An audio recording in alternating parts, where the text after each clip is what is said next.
Creo que lo más complicado es llegar a la textura o consistencia como tradicional en un pan que tiene harina sin gluten o que no lleva azúcar. Es complicado, sin embargo, no es imposible. Hay muchas vertientes para generar un postre, muchísimas. Y esa es la parte más divertida. Sentarme con la libreta a escribir ideas de cosas que van surgiendo y buscar siempre que tenga como la parte de combinación de sabores, pero además pues la parte visual, ¿no? Cuando llegan chicos, de hecho los practicantes cuando llegan tienen su periodo de prácticas y desde que llegan el día 1 les decimos un mes antes de que te vayas a ir tienes que presentar un postre. De Término Medio Podcast. Bienvenidos a De Término Medio, el podcast. Esta es nuestra tercera temporada y tengo unos invitados maravillosos, pero hoy en especial tengo al chef René Guzmán, que es todo arte él. Viene de la música, la escuela y terminamos en la repostería. Quédense con nosotros porque seguramente será un gran episodio donde conoceremos toda su historia y cómo cada detalle cuenta. Bienvenido, chef, ¿cómo estás? Muchísimas gracias. Qué gusto tenerte. Eso del arte me gusta. Me gusta, chef. Pero ¿cómo empieza este mundo? Me decías hace rato que empezaste con la música. ¿Eres arte simplemente? Sí, bueno, pues empecé en la secundaria, tocaba la guitarra y en la prepa como que entró esta etapa de la música como parte de expresión, ¿no? Me gustaba mucho escuchar música, pero también escribía. Y entonces armé un grupito con unos amigos y pues ahí tocamos un par de veces en algunos eventos de por aquí de Mérida. Wow, ¿y cómo nace tu pasión por la gastronomía? O sea, ¿cómo decides estudiar eso o cómo fue? Pues mira, la realidad es que es muy chistoso porque la gastronomía, cuando iba a entrar a la universidad, no era mi primera opción, ¿no? O sea, yo pues justo venía de música, yo quería estudiar como algo relacionado con... Pero desde la preparatoria, mi mamá siempre como que me incentivó mucho al tema de la gastronomía por varias cuestiones, ¿no? A ella le gusta mucho cocinar, ella cocina increíble, pero además mis papás siempre me decían, ¿no? Tú desde niño, cuando hacíamos la cena, siempre era como de no me hagan mi cena, yo me voy a hacer mi cena.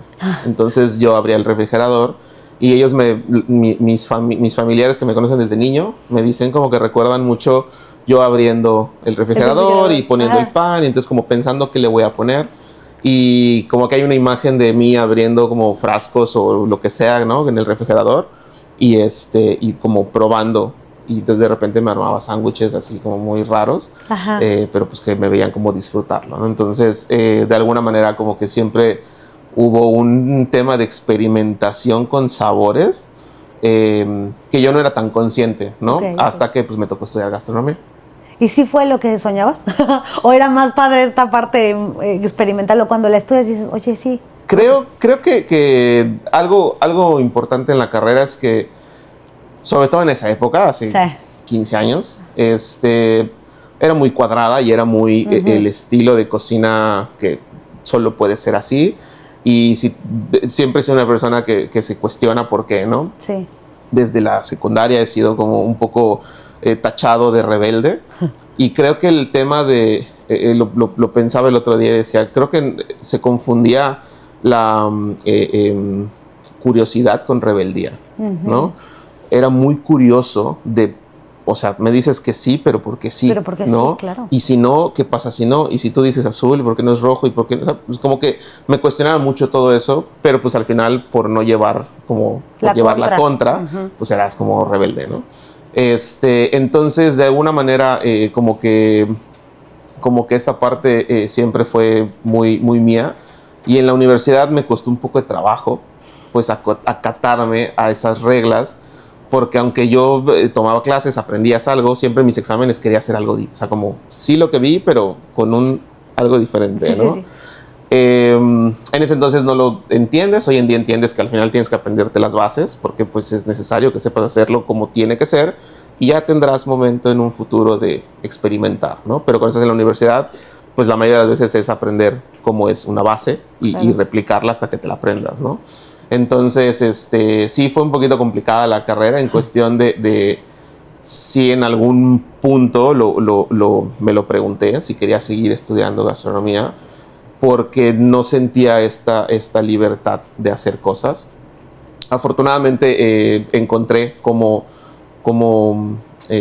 apasionarme por lo que hacía y ahí me quedé, terminé la carrera y entonces cuando empecé a estudiar o a trabajar me di cuenta que sí habían lugares donde podías experimentar y hacer cosas diferentes y eso fue lo que encontré como mi nicho, ¿no? Sí, claro, que ya te dejaban experimentarlo más, ¿no? Exactamente. Porque has trabajado en cocina salada, panadería y repostería, pero honestamente, ¿qué es más difícil? ¿Hacer un gran plato o un gran postre? Wow, es una buena pregunta. Más difícil, creo yo, es que depende a qué le llamamos buen plato o buen postre, ¿no? Para mí, la repostería tradicional nunca fue mi fuerte, ¿no?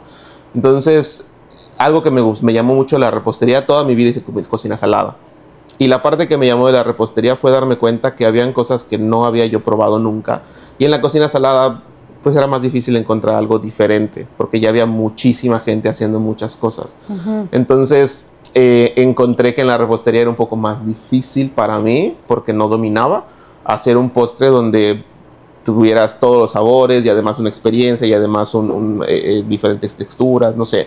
Creo yo que podría ponerlos como muy de la mano, pero tal vez un poquito más complicado el tema de repostería. No, y sí es complicada, porque además es chistoso. La repostería es cuadrada.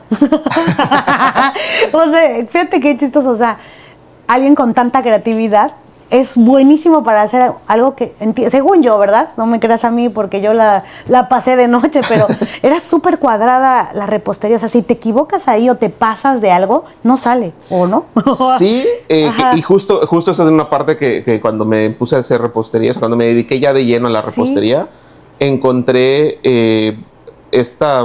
como persona creativa, muchas veces tenemos muy... ¿cómo decirlo? Como mucho desorden, ¿no? No sabemos cómo organizarnos, ni priorizar, ni tener como un lineamiento de pasos a seguir. Es como que somos muy intuitivos y hacemos como vaya surgiendo, ¿no? Y en la repostería aprendí justamente eso, ¿no? Como que tengo que esperar el tiempo del pan, porque si lo saco un poquito antes, no hay manera. En la cocina salada, no sé, ¿no? Malamente, pero si una salsa tengo que espesarla y no es pesado y me urge, pues hay 1001 maneras de trucos de espesarla rápido, y en la repostería no. Tengo que esperar a que leude, a que infle, a que repose, a que se hornee, a que se enfríe, a que se caliente, a que todo. Entonces sí me ayudó un poquito como a tener como orden, ¿no? Pero también me gustó mucho la repostería, que justamente empecé a trabajarla. Siempre he dicho que la repostería la trabajo como chef de cocina salada. O sea, es decir, esta parte del cocinero promedio, si tú le preguntas por la repostería, te dicen, a mí no me gusta, mis respetos. Una frase que escucho mucho es, le tengo mucho respeto porque es muy exacta. Y no es para mí, ¿no? Porque como cocinero salado, pues en un servicio, de repente tienes maneras de sacarlo. Exacto. Y en la repostería, si no lo hiciste bien desde un principio, no. Pero también hemos encontrado un poquito esta manera de solucionar las cosas, pensando de fuera de la caja. Y me gusta mucho. La verdad es que es como una combinación, mi repostería, entre repostería, pero pues nunca dejo de ser como un cocinero salado, por decirlo, ¿no? Sí, porque además tu repostería juega mucho con memorias, nostalgias, ¿no? ¿Cuál es tu sabor que inmediatamente te regresa a la infancia? Definitivamente el pay de limón. Ok. Sí, o sea, mi abuelita hacía pay de limón y es un sabor así. O sea, de hecho, los postres cítricos, a mí todo lo que sea cítrico en dulce, para mí es increíble, es mi favorito, ¿no? Una magdalena de naranja o un polvorón de naranja o de limón o ¿no? todo eso a mí me fascina. Porque además lo montas muy bonito, o sea, como a mí no se me puede olvidar uno que comí de elote, cada vez que te lo digo, pero aparte era la mazorquita, ¿sabes? Cuidas mucho que sea experiencia, no solo sabor. Exactamente, sí, justo eso es algo de lo que creo que nos ha ayudado mucho en Lilo. Ajá.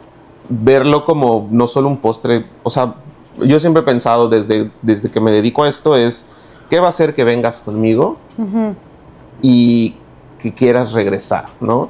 Si yo voy a abrir una bolsa de lechuga del Costco y te la voy a poner en un plato y te la voy a vender el 3 doble. veces más caro, pues para mí, en lo personal, pues no me siento bien, ¿no?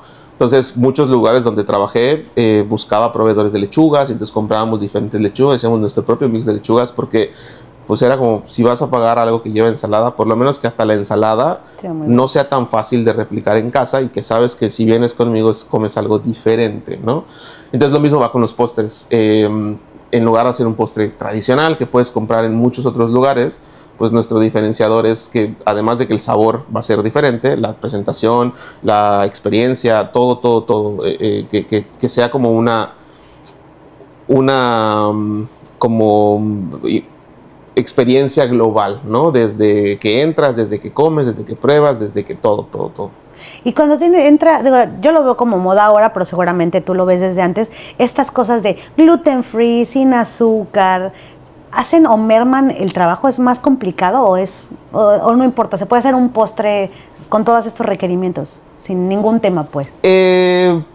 Sí tiene sí merman algunas cosas, ¿no? Sobre todo, creo que lo más complicado es llegar a la textura o consistencia como tradicional en un pan que tiene harina sin gluten o que no lleva azúcar o que no. Hay cosas en la repostería que al final, pues la grasa aporta una textura, el azúcar aporta una textura, entonces es complicado, sin embargo, no es imposible, y menos hoy en día. Entonces, la verdad es que también nosotros no hacemos tanto ese tipo de repostería porque no tenemos el mercado. Realmente muy poca gente nos pide algo sin azúcar o algo libre de gluten, muy poca gente, la verdad.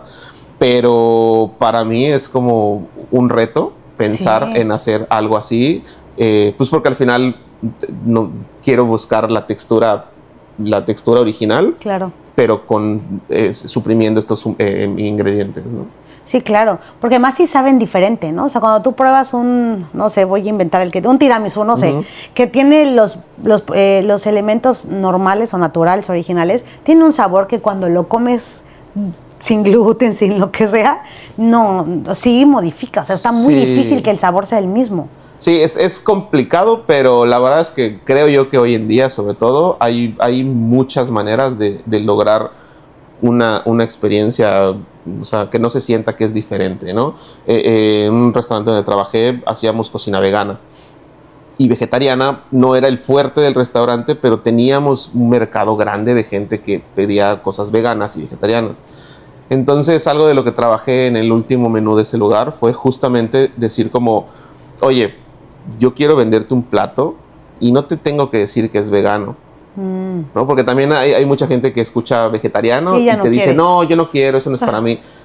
Entonces, orgánicamente metimos al menú, o sea, el menú era, no sé, 60% vegetariano.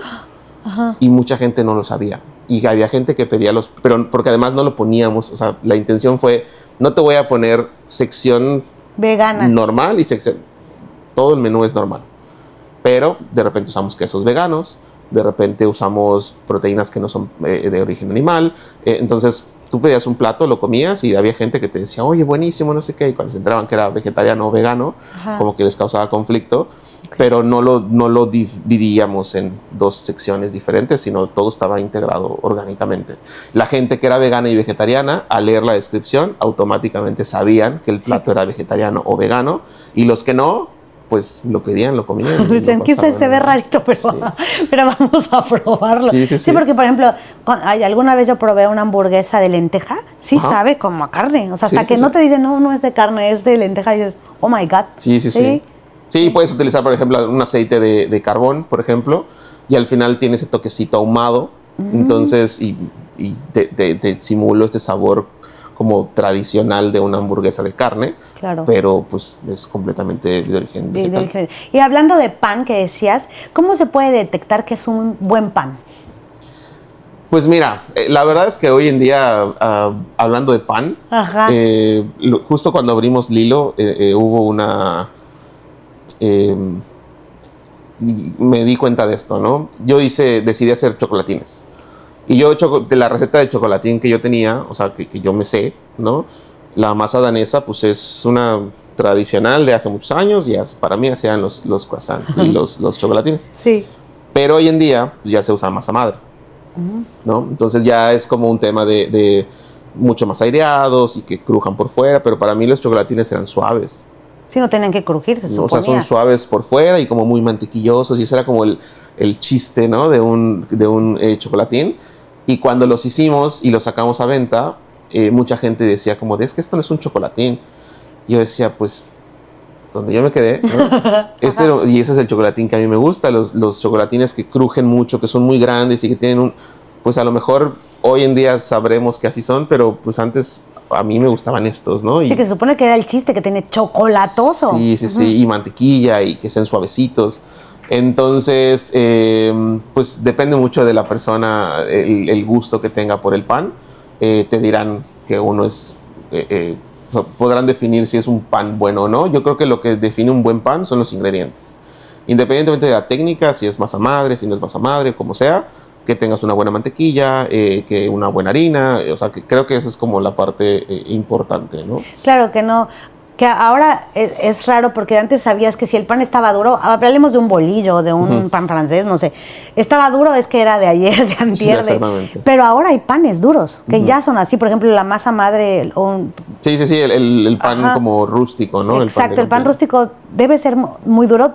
¿Por qué te hago esta pregunta? Alguna vez compré para Navidad unas barras de masa madre, pero era imposible morderlas, o sea, estaba muy duro. No tiene que ser tan duro, ¿sí? La corteza sí. Okay. La corteza esa es como una de las características de la masa madre, que la corteza es como crujiente y además se hornean a temperaturas altas para que justamente se haga como una costra, ¿no? Pero si estaba duro por dentro, sí, no. ¿Sí era imposible el chiste morder? del pan de masa madre es que cruja y que se crujiente. Para algunas personas es difícil de comer porque pues tienen mucho menos fuerza en la mandíbula o les lastima las encías. No quiere decir que esté malo, simplemente hay gente que no lo puede masticar, ¿no? Eso nos pasaba mucho en restaurantes, me ha pasado que hay gente que usábamos masa madre y la gente te decía como es que para mí es muy duro. Entonces teníamos que hacer panes más blancos para que fueran suaves de masticar y la gente que no podía morder masa madre, pues pedían panes suaves o te pedían el producto, o sea, el platillo, pero con un pan suave, ¿no? Claro. Pero sí, el pan de masa madre es crujiente por fuera, pero tiene que ser suave por dentro. Suave por dentro, exactamente. ¿Y qué beneficios tiene, chef? Porque más allá de que es un pan delicioso el de la masa madre, se habla mucho de beneficios que tiene la masa madre en cuanto a gluten. Ya olvídate de subir o no de peso, digo, ya el que se mete a comer pan es bajo su riesgo. Pero alguna vez escuché que era mejor para la digestión y todo esto, ¿sí? Sí, se supone que sí. Digo, realmente, pues al final tu cuerpo lo digiere un poquito más, sobre todo el tema de la harina. Ahorita hay muchísima gente que son intolerantes. Pues intolerantes, ¿no? Al tema de harinas. Porque son harinas refinadas, porque pasan por otros procesos que tu cuerpo no las digiere tan rápido. Entonces los panes de masa madre ayudan a que sean mucho más fáciles de digerir, ¿no? Sí, claro. Por eso también ahorita los fermentos, que están también como un poco en tendencia, son productos que al final tu cuerpo los digiere mucho más rápido, ¿no? Y que ayudan a la flora y que tienen muchos beneficios en tema de microorganismos que te ayudan al intestino, pero también no es para todos. Eso sí. Aparte que también ahora vemos como postres más extravagantes, ¿no? Sobre todo en las redes sociales. Pero ¿crees que la repostería actual está priorizando más las fotos al sabor? Creo que la gastronomía en general, sí, ¿no? Hoy en día es más importante para mucha gente, no para todos, pero para algunas personas es mucho más importante cómo se ve el lugar, cómo se ve el plato. Hemos tenido gente que llega a, no sé, subimos un video de una reseña, ¿no? De la repostería y hay gente que llega como a tomar foto y a veces ni lo comen ahí, ¿no? Te dicen como, sí, para llevar. Y es como, ok, pero sí creo que hay una tendencia un poquito como de llegar al lugar de moda, tomar foto y subirla y a veces ni lo comen o a veces te piden otra cosa o lo piden para llevar o no lo sé, ¿no? Sí creo que hay como algo importante que mencionar en eso, pero justamente también por eso nosotros buscamos que no solo se vea bonito, ¿no? O sea, de alguna manera el hilo de forma orgánica tiene ciertos spots donde te puedes hacer, o sea, donde no hay un letrero que dice, aquí es la aquí selfie. es para la foto. ¿No? Exacto. Ajá. Pero dejamos que tú como cliente cuando llegas, voltees a ver el espejo y digas, oye, aquí se vería bien una foto. Y tú decidas tomar tu foto, pero estuvo pensado ese spot para eso, pero no te lo vamos a poner así ¿no? en el letrero, ¿no? Sí. Y la intención es que pues justo puedas vivir la experiencia de sí subirlo a redes, ¿no? Y compartirlo, pero también cuando lo comas no solo se ve bonito, sino también es mucho mejor lo que comes que lo que le tomaste foto, ¿no? Esa es la intención. Sí, claro. Sí, porque ahora sin foto, ¿no? Es como si no existiera. Ahora no existe. Pero creo que no está peleado con el sabor, chef. No, definitivamente no. Definitivamente no. Creo que nos preocupamos mucho porque la parte visual sea importante, pero mucho más importante la parte gustativa, ¿no? Cuando tú pruebas el postre, es un universo. Digo, te tocó hace poquito, ¿no? En la cena del chef Asai, hicimos una florecita, ¿no? Inspirada en los cerezos de Japón. Y el plato era bonito, ¿no? Porque ves la flor rosa y tenía como ahí el caldito como que le pusimos. Parecía. Sí. Ajá. Y estaba muy bonito. El tipo de plato que elegimos también fue como pensado en eso. Pero luego cuando lo comías, o sea, ya era como toda una experiencia diferente y eran sabores que no te esperabas. Entonces, buscamos siempre eso en la repostería, que se vea increíble, pero que sepa mucho mejor. Claro. Y además, ¿cómo lo eliges? Por ejemplo, porque hay muchos platos o muchos panes, pues básicos, ¿no? Que todos hemos probado, como, no básicos, pero bueno, el chocolatín, los croissants, el tal. Pero cuando creas un postre, ¿cómo lo creas, chef? O sea, ¿cómo haces esta combinación de sabores o...? Pues creo que esa es como la parte más divertida, ¿no? No existe una regla o una forma de seguir, ¿no? Sigo siendo un poco dejar que el proceso te lleve, ¿no? A veces hay o hay postres que llegan de la nada, ¿no? Una idea de, oye, esto. Hay a veces que yo me siento y digo, como, quiero un postre que represente esto, como en el caso de Hanami, ¿no? Quiero un postre que represente la temporada de cerezo. Entonces, como pensé de una idea, partimos de una idea para generar todo lo que iba alrededor y por qué los ingredientes que usamos se usaron, ¿no? Claro. No nada más fue combinarlos porque sí, sino todos tenían un porqué con el tema del postre, ¿no? Pero a veces hay combinaciones que se ocurren, o a veces hay postres que no salen bien y de repente le metemos otra cosa y decimos como de, mira, esto no estaba en los planes, pero le va muy bien, entonces pues hay que trabajarlo. Entonces no hay como, hay muchas vertientes para generar un postre, muchísimas. Y esa es la parte más divertida, sentarme con la libreta a escribir ideas de cosas que van surgiendo y buscar siempre que tenga como la parte de combinación de sabores, pero además pues la parte visual, ¿no? Sí, claro. No, aparte que debe ser, bueno, no sé, a mí me parece que la repostería, yo soy de esas de qué respeto le tengo, porque me parece complicada, pero además es de una sensibilidad muy particular. Sí, creo que, fíjate que también algo importante con el tema de la repostería, cuando yo estudié gastronomía, hablar de repostería, digo, esto fue hace muchos años, y hablando de que era muy cuadrada la cocina en ese entonces, más, ¿no? Hablar como decir que va a ser repostería era como algo que era únicamente de mujeres. Aparte. ¿No? Entonces los maestros te decían como, es que, ¿no? Y yo tenía compañeras que las veía sufriendo por hacer repostería y era como de, se ve que no te gusta. Exacto. ¿No? Y eran muy buenas en sartenes, pero decía como, no, porque tú tienes que hacer, ¿no?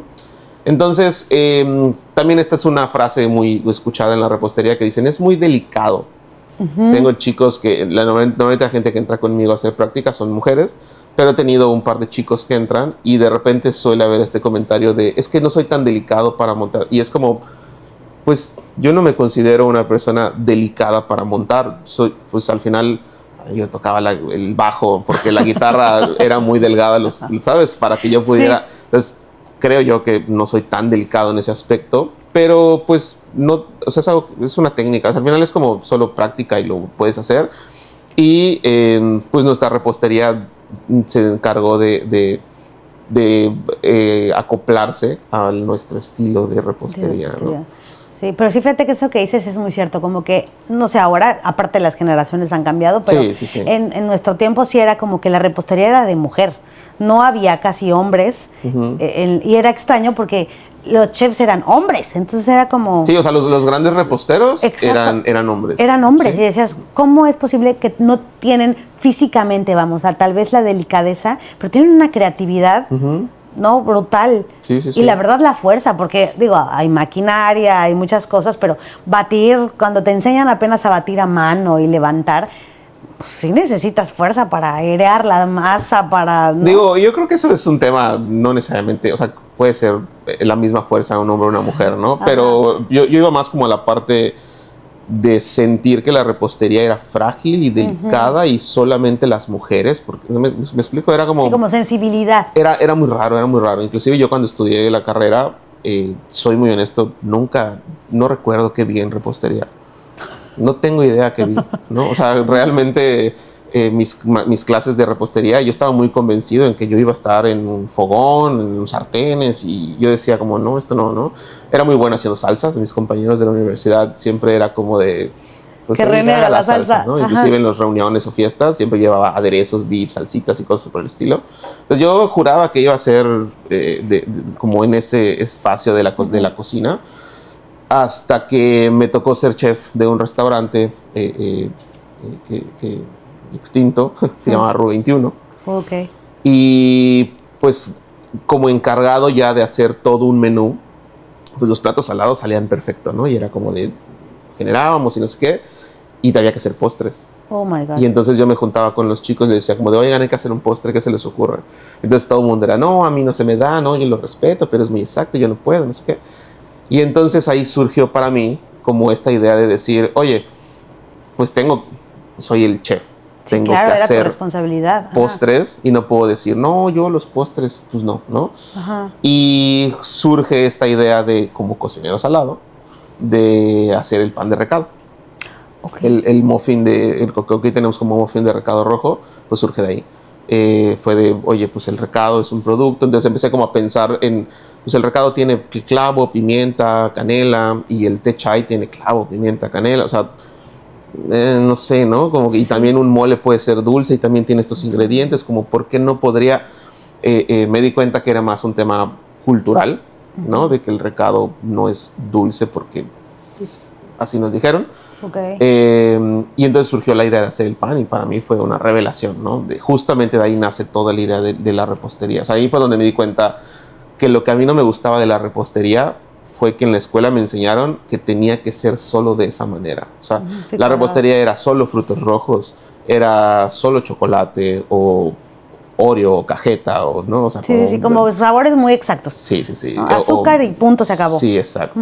Y era como solo así, y pensar en esta repostería ni siquiera era viable, ¿no? Entonces ahí me di cuenta como de, oye, pues creo yo que si yo tengo que hacer repostería, pues me iría por este lado. Y evidentemente experimenté con recado negro, experimenté con todo chile, lo que se pudo, todo lo que se pudo. Algunas cosas funcionaron, algunas no. Pero vaya, entendí que la repostería no tiene que ser solamente chocolate y frutos rojos. Inclusive hoy en día en Lilo usamos chocolate blanco porque el tipo de postres que hacemos como tipo entremet, pues algunos son dipeados en chocolate. Entonces, pues como para darle la forma al postre, pero chocolate oscuro, o sea, un pastel de chocolate nunca hemos tenido y no está en los planes. Si en algún momento se tiene que hacer, se hará. Claro. Pero no es mi primera opción nunca, ¿no? Nunca es mi primera opción. No, porque es como la repostería básica, por llamarlo así, ¿no? Las tartaletas, como era muy, muy solo puedes hacer esto. No se nos ocurriría poner chile, por ejemplo, ahora que ya hay mucho con chile y cosas así, que antes era como, ¿cómo vas a comer? ¿Y hubo alguna que intentaste que fue un chasco, así que esta mezcla fue, olvídenlo, nunca la hagan? Creo que el recado negro. ¿Sí? Sí. O sea, cuando hice el pan de recado, ajá, pues yo dije, pues todos los recados, ¿no? Entonces hice con recado blanco, con pepita, que actualmente tenemos cosas con el recado de papa azul. Y el recado negro fue el más complicado. Porque pues son sabores muy, muy específicos. No es que estaban malos, simplemente había algo que te decía como, no sé si estamos listos para esto, ¿no? Ajá. como en el recado rojo. Si el recado rojo, digo, llevo ya más de 10 años haciendo el pan de recado. Uy, qué y sabroso. durante este tiempo, ofrecérselo a la gente ha sido difícil. Actualmente ya no, o ya mucho menos, pero en ese entonces yo me acercaba con la gente y le decía, oye, pan de recado, te lo regalo, pruébalo y dime qué te parece. No, gracias, no. Y como que, ¿no? Y luego les decía, bueno, te regalo este pan, ¿qué es? Pruébalo. La gente lo probaba y me decía, oye, está buenísimo, increíble, no sé qué, ¿de qué es? ¿De qué crees? Y como es naranja, pues siempre decían camote, zanahoria, no sé, ¿no? No, pues es de recado. Entonces era muy chistoso ver la reacción como un cortocircuito en las personas de, como de, está bueno, pero no debería estar bueno, algo me dice que está mal, ¿no? Pero me gusta. Y pues cuando hice todo esto, pues dije como el recado negro todavía no. No, imagínate, si con el recado rojo se estaban encircuitando con eso hubiera sido... Sí, no estamos listos, listos. Entonces creo que es lo único que digo, habrán más tal vez, no recuerdo, pero creo que ese es como el más puntual que tengo muy fresco, de siempre lo intenté y nunca encontré un punto en el que pueda saber bien. Además el recado rojo, algo que me gusta mucho es que al hacerlo dulce, como yucateco, es un sabor que no tenemos registrado. O sea, para mí el recado rojo dulce no existe. Desbloqueó un sabor nuevo. Y ya sabes que conforme, o sea, descubrir sabores nuevos se va haciendo cada vez más difícil en este medio. Para mí fue increíble, fue como encontrar literal, o sea, es un sabor que no tenía registrado.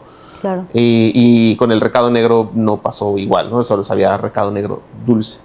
En el caso del recado rojo sabe a un sabor diferente. Sí, explosivo, pero acá era como solo tengo un sabor registrado que sabe raro. Exactamente, sí. Y sobre todo, hablando de cosas raras, muchas veces también cuando combinas cosas muy tradicionales, ¿a qué voy? Por ejemplo, roscas de reyes, pan de muerto. Actualmente hay conceptos nuevos, ¿no? Simplemente el pan de muerto relleno de lo que quieras, ¿no? O la rosca. ¿Lo ves viable o crees que todavía como sociedad queremos el pan normalito? Sí estamos abiertos. Pues yo creo que hay dos vertientes, ¿no? Hay gente que le gusta lo tradicional y que también está bien.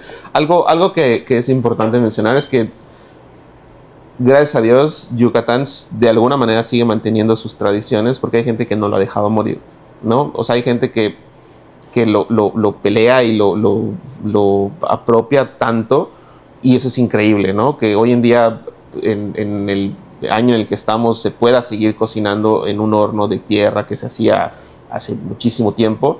Es una tradición que increíble, porque hay estados que ya ni siquiera recuerdan cuál era su cocina tradicional, ¿no? Pero también creo que es necesario como sí, no perder la tradición, pero también estar abiertos a otras opciones, ¿no? Al final puedes regresar o decidir cuál tomar, pero pues sí estar un poquito más abiertos a que no solamente puede ser de esa manera, puede ser de otras, pero no perder que estas son las bases, ¿no? Eso creo que es lo más importante. Justamente también hablando de eso, pues, y respetando mucho la gastronomía yucateca, cuando hacemos la galleta de recado o el pan de recado, mucha gente al principio nos decían como... ¿cómo es posible? ¿Cómo te atreves? ¿No? Faltar el respeto. Sí, alguna vez nos hicieron una entrevista Yucatán al Minuto. En ese entonces donde todo el mundo estaba haciendo como cosas raras, ¿no? Y nos hablaron para entrevistarme, o sea, a mí por el pan de recado. Y los comentarios eran... mentadas. Sí, o sea, y la gente diciéndome cómo es posible. Yo soy yucateco, pero pues la gente... me decía como de esos chilangos, ¿sabes? Te volviste guacha en un segundo. Sí, yo así extranjero, ¿no? Sí. Y cómo es posible que... Y entonces yo siempre fui consciente de... mi intención no es... O sea, yo entiendo que una cochinita es una cochinita y se me hace un insulto para mí agarrar una cochinita y hacerla dulce. Y ponerle frijol. ¿No? O sea, para mí... sí, no es mi tirada. Y no quiero ser ni siquiera como causar o sea, hacerlo por provocar, ¿no? No es mi intención. Pero el recado, siendo un ingrediente, sí puedo intentar utilizarlo de otra manera, porque es un ingrediente, no es un platillo. No es un platillo típico, ¿no? Es un ingrediente. Y entonces te decía, ¿no? Lo desconstruyes y te das cuenta que tiene mucha similitud con otras cosas que en otras partes del mundo sí son dulces. Como, ¿por qué no podría hacerse, no? y solamente haciéndolo puedo saber si está bueno o no y si vale la pena. Entonces, usamos muchos ingredientes locales. Si bien el hilo, la intención no es venderlo como una repostería de tradición o de ingredientes yucatecos, ¿no? Realmente somos de autor. Entonces, pero usamos muchos ingredientes yucatecos porque pues los tenemos de primera mano, de gran calidad y los tenemos aquí a la vuelta. Entonces, pues, ¿por qué no usar algo que ya tenemos en nuestro propio estado? Como la pepita, como la naranja agria, como el recado rojo, no sé, ¿no? Son cosas que usamos porque las tenemos aquí, pero siempre con el respeto a los platillos y a la gastronomía yucateca. Y al original. ¿Y el pan tiene vida? ¿A qué me refiero con esto? Cuando te dan un postre o un pan, ¿cuánto tiempo es lo que podría aguantar siendo todavía de buena calidad? Pues depende mucho del tipo de postre, el tipo de pan y el método de conservación que se tiene. Nosotros en la vitrina pues tenemos los postres de alguna manera expuestos, porque pues la vitrina es pues para que lo puedas llegar a ver. Pero sí tenemos un tiempo de vida en cada postre, ¿no? Porque además se van secando, porque además se deshidratan, entonces se van haciendo como, no sé, si es el aguacate nos pasa mucho, que se llama oro verde, entonces es como un aguacate real, pero es chocolate, y por eso tiene un mousse de aguacate con limón, miel de abeja y vainilla. Cuando se queda mucho tiempo, pues se va deshidratando el mousse, ¿no? Se va secando, y entonces, pues si tú lo rompes ya queda como así como un poquito muy compacto. Ajá. Entonces, al menos nosotros pues tenemos como los postres todos tienen como un tiempo de vida diferente y los vamos rotando. Hay postres que ahorita sacamos un pie de limón en colaboración con Galletas Donde, y entonces arriba tiene un merengue deshidratado. Entonces, en vitrina es como un postre que está de display, ¿no? Realmente nosotros tenemos el merengue deshidratado guardado en una zapatera para que no tenga humedad. Entonces, cuando lo piden, se monta al momento para entregarlo crujiente como debería ser, ¿no? Sí, porque si no se va a aguadar, desde el caso de nuestras galletas, panes y brownies, todo lo que está en vitrina igual es display. Son cosas que, pues, cuando nos piden, se sacan de refrigeración, que están guardados, herméticos, para que no se sequen. Y aún así, pues, tienen tiempo de vida, ¿no? Normalmente unos 3 días, 4 días, dependiendo de qué es. La intención, ¿cuál es? Que el tiempo de vida que le damos al postre, o sea, que sea lo más fresco posible para que pues el tiempo de vida que tiene sea en tu casa. Exacto. Y no en mi vitrina, ¿no? Entonces, mucho de lo que trabajamos también, por eso, no sé, las galletas las tenemos en congelación ya porcionadas y conforme se van vendiendo, casi las vamos horneando. Ok. Sí, porque si me llevo la que ya está horneada, pues va a tener un límite. Está recién horneada, exactamente. Ok. Sí. ¿Y cómo se trabaja, chef, con la calidad-precio? ¿A qué voy? Tener buenos precios, pero para ti como empresario, porque al final del día, pues bueno, tiene que ser rentable para ti. ¿Es viable esa parte? ¿De tener muy buena calidad con muy buenos precios? Sí, es una balanza. Definitivamente es una balanza. A veces nosotros, como bien lo dices, ¿no? Algo que he aprendido con Lilo en estos ya casi 2 años que abrimos la tienda, es que hay un punto en el que no solo eres el chef, también eres el dueño. Exacto. En el que nosotros como chef romantizamos muchísimas cosas. Yo he sido chef de otros restaurantes donde no eres el dueño, donde a ti no te cuesta. Y por supuesto que levantas la mano y dices, yo quiero esto y lo mejor. Y sí. Pero pues tú no sabes cuánto cuesta y dices, no me gustó, lo tiro a la basura, ¿no? Muchas veces no eres consciente, porque, insisto, a mí así nos enseñaban en la escuela o con chefs con los que trabajé, ¿no? Y hasta que en algún punto me hice consciente de esta parte. Entonces, los lugares donde yo trabajaba, intentaba pensar como si fuera mi negocio. Y que lo que se comprara realmente funcionara y que no se desperdiciara. Y si te habían mermas, buscar qué hacer con esa merma para... Entonces, eso me hizo muy consciente. Cuando abrí la repostería, pues fue, creo que, un gran aprendizaje que tuve en años. Y entonces, si bien me encantaría usar la mejor mantequilla del mercado, pues la realidad es que eso incrementaría muchísimo mi producto y entonces te lo tendría que vender mucho más caro o yo perder dinero, lo cual tampoco es viable. Entonces buscamos una mantequilla que sea de buena calidad, pero pues que me permita tener un precio accesible, ¿no? Al final, los precios buscamos que sean accesibles para todo mundo, pero también el mismo mercado te va permitiendo, pues, poder mejorar, ¿no? Claro. En precios. Si de repente hay un producto que vemos que la gente, no sé, o sea, cuando recién abrí teníamos precios un poco más baratos y productos un poco de menor calidad, y la gente nos decía, oye, está muy barato. Y decíamos, oye, mira, pues, entonces vamos a comprar esta otra mantequilla o este otro queso crema y vamos a hacerlo así, y pues ya le puedo subir 10 pesos más y vamos a ver qué dice la gente. Y la gente te decía, oye, estaba mucho mejor y sigue estando a buen precio. Entonces decíamos como, mira, ya me permiten mi mismo público mercado, tener un mejor producto y el precio no les afecta y tampoco les voy a subir el precio nada más por subirlo. Entonces tenemos como una buena balanza, ¿no? Productos de buena calidad, y hay productos, por ejemplo, nosotros usamos chocolate blanco, Callebaut. Hoy.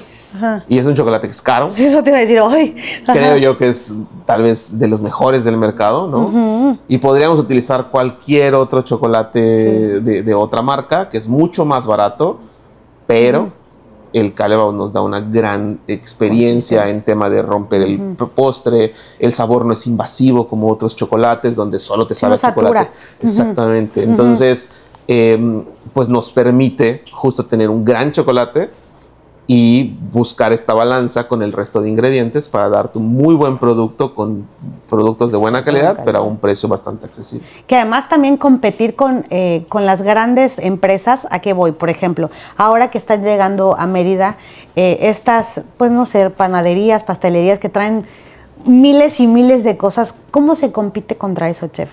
Claro, son gustos distintos, son mundos diferentes, pero sí hacen ruido cuando llegan este tipo de pastelerías grandes. La verdad, la respuesta es que no se compite. Ok. Seré muy honesto, ¿no? No se compite directamente, pero la parte importante para mí es tu mejor competencia es que lo que tú ofreces, volvemos a lo que decía hace rato, nadie más lo va a tener, ¿no? Okay. Si yo pongo una repostería y vendo pasteles en rebanadas, lo cual está perfecto, no pasa nada, pero tengo una competencia muy grande. Exacto. Que cuando llegue una empresa muy famosa a vender pasteles en rebanadas y se ponga enfrente de mí, te va a dar una esperanza mayor. Exactamente. Sí. Así es, ¿no? Entonces, pues, ¿qué voy a hacer, no? Sí. Ese creo que es el fuerte que tenemos en Lilo. Genuinamente, no hay nada en nuestro menú que puedas encontrar en cualquier otro lugar. Un café americano nada más. Es lo único. Pero, y aún así es un café que es de Manifesto, el café que utilizamos. Oh, que es buenísimo. Buscamos que sea un gran café, o sea, no solo es un café cualquiera, ¿no? O sea, sí tiene un molido. Pero por lo menos, nos decíamos hace ratito, me decías que siempre estamos como en el detalle, ¿no? Sí. Nuestro vaso es blanco, de cartón, pero la tapa es rosa. Es una cosa muy pequeña. Sí, pero que lo hace distinto. Pero el hecho de que nos hayamos preocupado por buscar esa tapa rosa, esa era la intención. Es un café americano que puedes encontrar en cualquier otro lugar, más barato, más caro, no lo sé, pero por lo menos el vasito es diferente. ¿Me explico? Sí. Entonces, siempre buscamos que todo lo que te lleves tenga algo que no vas a encontrar en el resto de lugares. Que creo que es lo que hace diferente a los proyectos, por llamarlo así, ¿no? Lo que dices es que no puedo competir porque yo tengo algo que no existe en otro lugar, ¿no? Y que eso lo hace único e irrepetible. Y ya la gente que va contigo no está pensando y es que la concha allá cuesta 5 pesos y la concha de acá cuesta 10 pesos. Como que no puede haber ese... Si voy contigo es porque quiero algo muy particular. Así es, así es. Definitivamente ese es nuestro pues como mayor punto a favor, ¿no? Claro. Que no...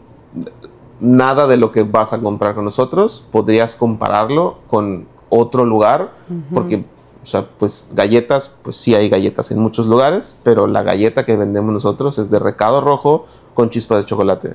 Te aseguro que nadie en la ciudad tiene una galleta de recado rojo con chispas de chocolate. Sí, claro, por supuesto. Y estuviste en muchos restaurantes y como bien decías hace rato, eso te da cierta colchón. ¿En qué sentido? No es tu problema la inversión, no es tu problema si alcanza o no alcanza, uno tiene su salario, yo hago mis cosas y se acabó. Este mundo donde ya eres tú el que tiene que preocuparse por todo eso y además crear fue retador seguramente, pero ¿cuál fue ese aliciente que hizo que lo hicieras? O sea, dijera, ¿sabes qué? Ya fui el chef ejecutivo, ya fui el chef corporativo, ahora quiero ser el dueño de mi propio negocio. Creo que, como te dije hace rato, ¿no? Al final, hace muchos años me hice muy consciente en los trabajos en los que estuve que yo era responsable de alguna manera, o yo intenté, ¿no?, cargarme esta responsabilidad de decir, no voy a ser solo el chef que llega y pide y despilfarra, ¿no? Sino voy a tomar el negocio como si fuera mío y trataré de, en la mejor medida posible, ahorrar dinero, porque algún día, pues, yo voy a tener mi negocio. Mucha gente le pasa eso, ¿no? Son chef y se están acostumbrados a que desperdiciamos mucho, sí, porque la verdad es que lo hacemos. Sí, porque no te cuesta a ti. Claro. Y si se rompe o te roban o si dices, no pasa nada, lo paga el dueño, ¿no? Y yo hace muchos años decidí como tomármelo como una parte de mí como chef, ¿no? Pues no es mi negocio, pero yo lo voy a, cada peso que se gaste y lo que sea, consideraré como si fuera mío, ¿no? Al final, pues no te sigues siendo no tuyo, ¿no? Exacto, sí. Y no lo sabes hasta que realmente lo tienes. Pero creo que el incentivo más grande fue justamente, pues, poder tomar tus propias decisiones. Platicaba ahorita con el chef Ángel de Lume. Pasé a saludarlos, a darles un detallito por su nuevo... Su mención. Su mención en el Michelin. Y le decía...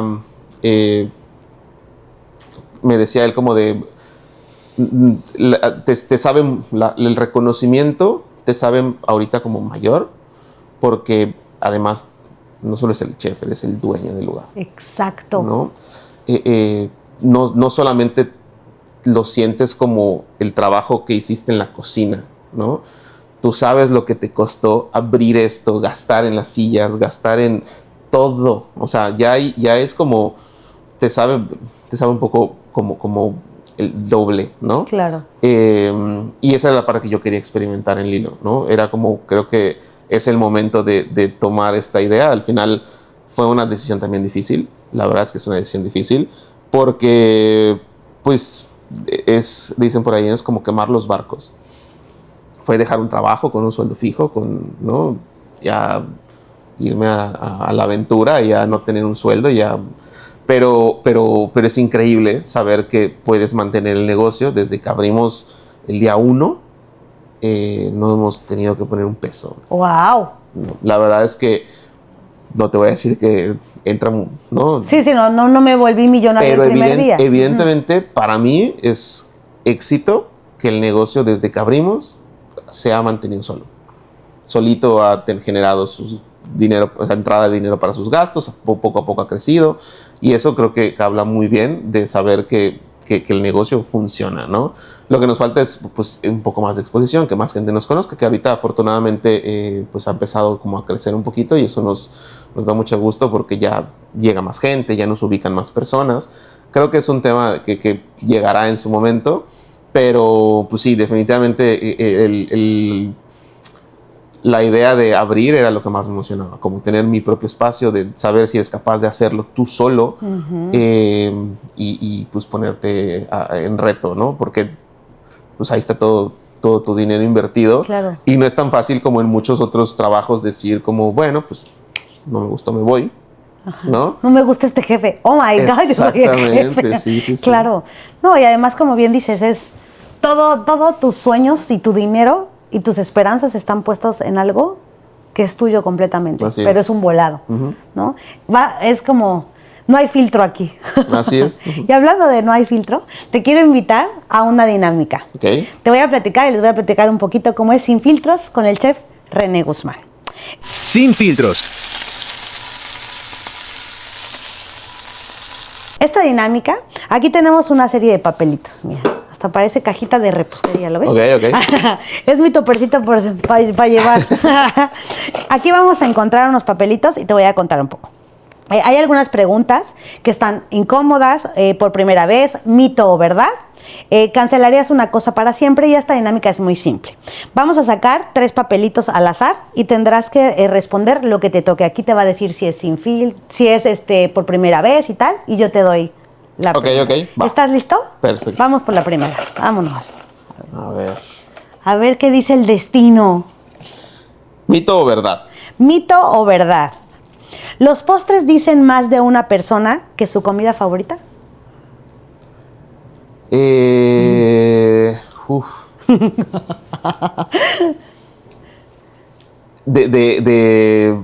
Creo que tal vez sí. Bueno, no sé, es que podría ser las dos, ¿no? Algo importante mencionar es que, y también parte de lo que me decidió dedicarme a la repostería, es que puede haber una cena increíble, pero lo último que comes es el postre. Si el postre no estuvo bien, se te olvida el resto de la comida, porque lo último que te llevas en la boca es ese postre. Y puede ser una cena que no estuvo tan buena, pero lo último que comiste, si fue el postre y estuvo increíble, tú te vas feliz y contento. Porque entonces, no lo sé, yo diría que el postre sí habla mucho de la gente. Sí, claro. Si no me gusta el postre, es real. Sí, sí, sí. Puedo decir, güey, todo fue horrible. Sí, tienes razón. Sí, es verdad. Vamos por la segunda. Primera vez. Vámonos, Padre de Dios. Uy, no. Primera vez. ¿Cuándo fue la primera vez que sentiste que habías creado algo realmente tuyo?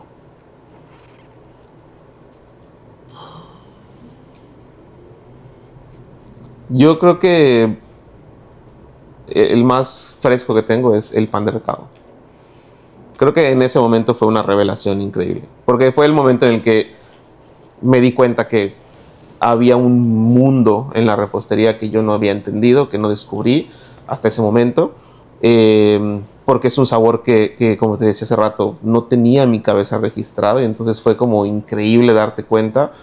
Y he sido fiel creyente del pan de recado, o sea, lo he defendido a capa y espada durante más de 10 años, porque creo en ese producto y creo que es increíble. Y pues es muy, muy mío, ¿no? O sea, realmente investigué demasiado para darme cuenta que no existía un pan dulce de recado rojo, ¿no? Entonces yo creo que el pan de recado es como mi bebé y es lo que... Tiene que tener tu firma. Sí, firma, sí, Chef René Guzmán. La intención es esa, ¿no? Que un día la gente te ubique como, o sea, me ubique con el pan de recado. Es como... Chef. Sí. El Chef René Guzmán del recado, del pan de recado. Vamos por la tercera. Incómoda. Uy. Vamos a ver.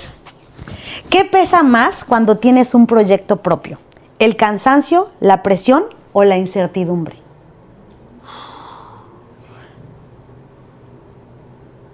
El cansancio no, porque como cocineros estamos acostumbrados, ¿no?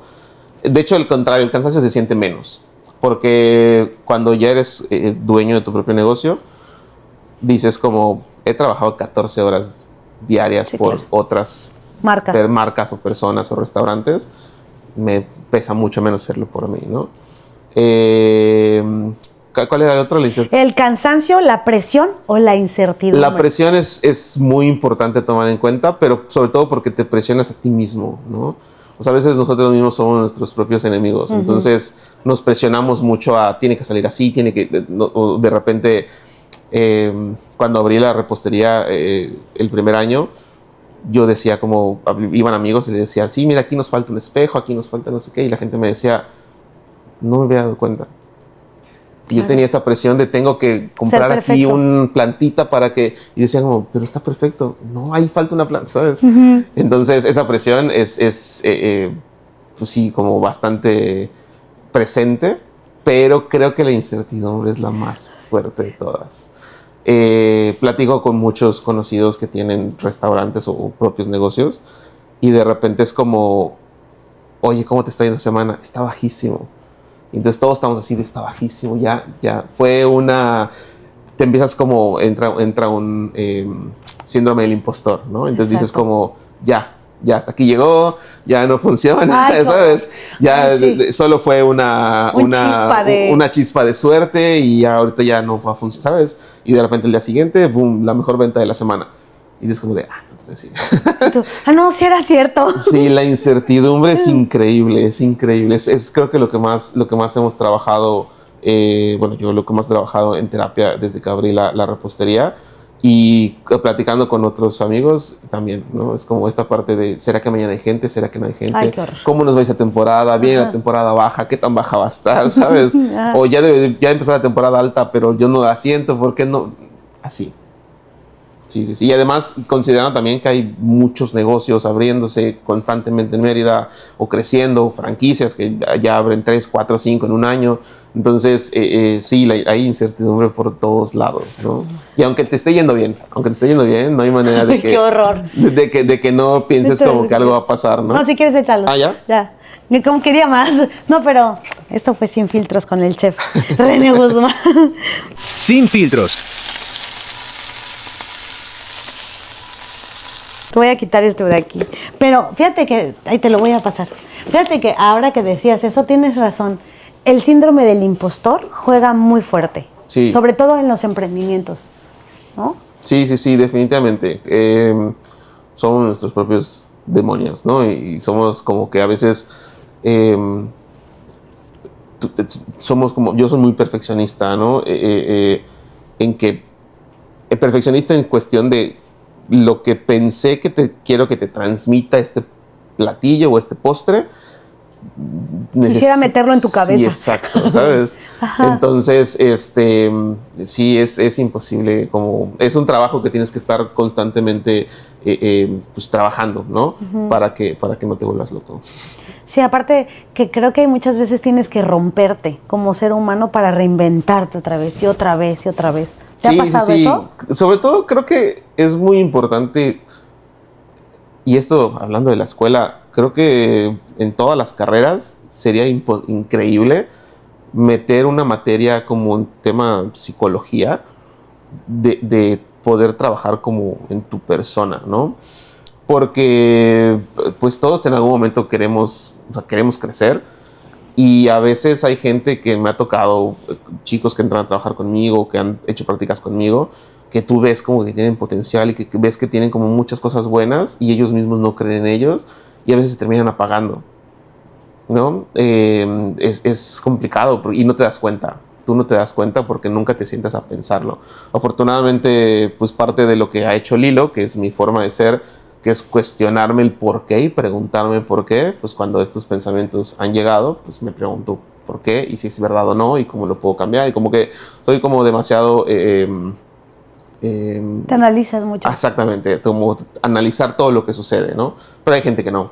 Entonces hay negocios muy buenos que no continuaron porque alguien no creyó, o sea, el mismo dueño no creyó en él, o los empleados, o no sé, ¿no? Sí, porque además debe haber un tiempo en cuanto a estadística, ¿no? O ya un año ya debes vender esto, o el retorno de inversión. Pero eso es una parte como muy matemática. Exactamente. Por decirlo. ¿Pero crees que hay negocios que se van antes de tiempo por un tema psicológico? Yo creo que sí. Yo creo que sí. Son muchas cosas, ¿no? También es un tema de apostarle y de a veces decir como yo creo en esto y necesito y probablemente va a funcionar, pero a veces creer solo en ti no funciona, no siempre funciona. Entonces sí creo que es como son varias variantes, pero tienes que tomar todas en cuenta para ser honesto contigo y con tu negocio y decir yo creo en esto, pero no está funcionando, pero estoy perdiendo dinero, pero entonces probablemente no, o me está yendo muy bien, pero yo no creo en mí, pero... Ay, no, qué horror. Sí. Digo, yo creo que probablemente por estadística sí habrán negocios o gente que se dejó de hacer lo que estaban haciendo por no sentirse suficientes. Claro. Y también que es muy bonito cuando inicias algo, ¿no? Cuando pones un negocio, todo es muy bonito. Te estás ilusionado, estás emocionado, pero a veces la constancia puede ser como la disciplina, ¿no? Sí. Es como... También es algo que he aprendido mucho. Tú abres el negocio y todo es increíble y todo es nuevo y te estás aprendiendo muchísimas cosas y llega un punto en el que tu negocio se hace como una línea recta, ¿no? Es decir,